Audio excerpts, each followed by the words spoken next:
वो फरार है, गायब है, और पुलिस अब उसे ढूंढ रही है। मामला सुपारी किलिंग का है, मामला जान लेने का है, एक तरह से अटेम्प्ट टू मर्डर है, और इसमें अच्छा खासा जेल जाने की पूरी गुंजाइश है, सजा भी बड़ी होती है।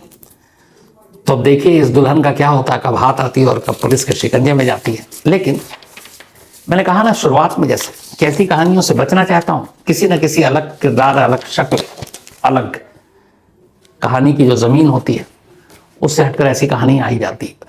अरे अगर प्री वेडिंग शूट हो गई, रोका हो गया, आपकी संग एंगेजमेंट हो गई, सगाई होगी, तो इतनी हिम्मत कर लो, घर वालों से ही बोल दे कि नहीं करनी है, जो करना है कर लो।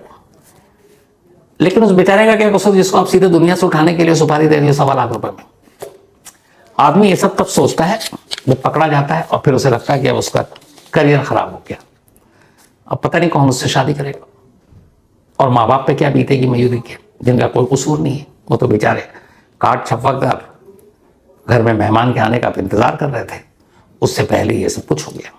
और उस सागर पे क्या बीतेगा, अब उसकी जब भी कहीं शादी तय होगी, मुझे नहीं लगता कि उसके दिमाग से ये बात निकल सकती है, निकाली जा सकती है कि यार अगली शादी में भी तुम्हारे साथ कुछ ऐसा ना हो। क्योंकि एक बार एक खौफ, दहशत दिमाग में जब बैठ जाती है ना, फिर उसका बड़ा गहरा असर होता है। अब पता नहीं अगली शादी की बात कहीं चलेगी, कहीं रिश्ता तय होगा, तो सागर का क्या होगा, सोचिए आप भी। खैर दुआ यही कि सागर का जो भी हो हमेशा अच्छा हो, और ये भी मानना चाहिए कि इस दुनिया में हर कोई बुरा नहीं होता, हर कोई अच्छा भी नहीं होता।